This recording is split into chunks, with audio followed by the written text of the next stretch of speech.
เอาขั้นตอนนี้กำลังเอาท่อคางลงเนาะหลังจากที่ว่าคลิปลงให้เบิ้งเมื่อกี้นี่ตอนนี้เอาท่อคางลงวางท่อ250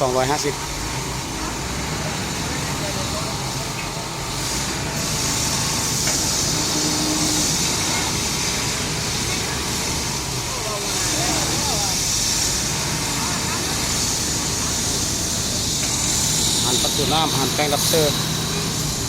พอแล้วโอ้บวิดแทดเสียง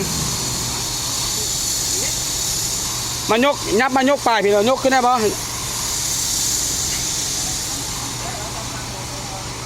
ฮะ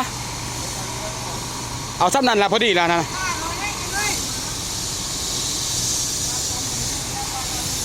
เอากราบยับมาอีกน้อยเอามาอีก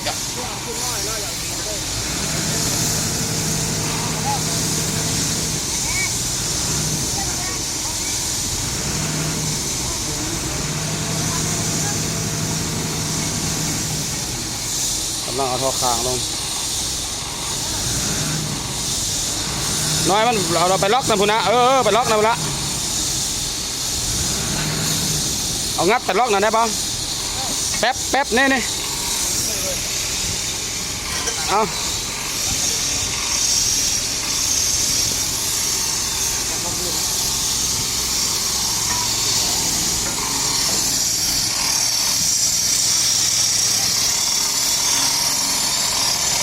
นี่ก็เป็นตัดทางตัดต่อข้ามทางตัดทางไปต้องเตรียมพุทธพอวางข้ามเนาะตีเมืองวัดตีเมืองไก่หรือวัดตีเมืองปั๊มน้ำมันทีอ้อย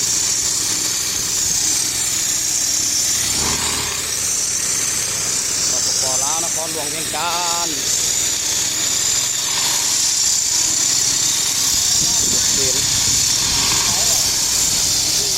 เอาออกก้อนซอดครับไปข้างนั้นพุ่นซอดขึ้นให้มันเอาข้างนั้นเอาแห่ป่าข้างนั้นเมื่อมาข้างนี่มันได้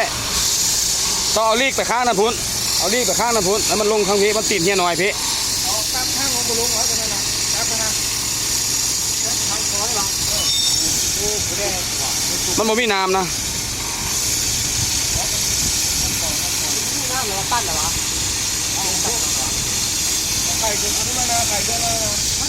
เขาป้ายพุ่นภูเขาไข่เหรอวะเอาออกเหรอวะน้ำเพราะอะไรที่นะน้ำเพราะอะไรหรอมื่นเท่านี้เอามื่นไม่มานะไอ้บอล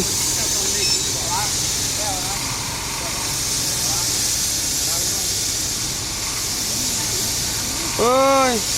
เสียงคำบอกเจ้าเอาตัวเลื่อยมันยังเหลือเสื้อเอาขึ้นมามันบิดแล้วไอ้ตุ้ยไปเบิ้งน้ำหนองจะได้เด้อ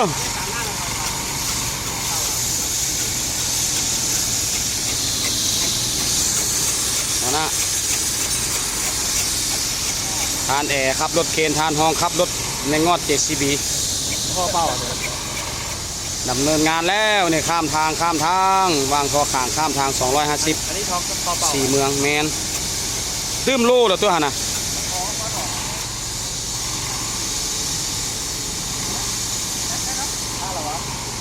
เอ็งห้องเฮ็ดไปเดียว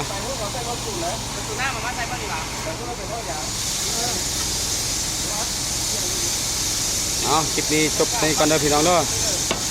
บัดวางท่อข้ามเรียบร้อยเดี๋ยวจะถ่ายให้เบิ่งอีกคลิปหนึ่งสำหรับคลิปนี้ขอจบเพียงเท่านี้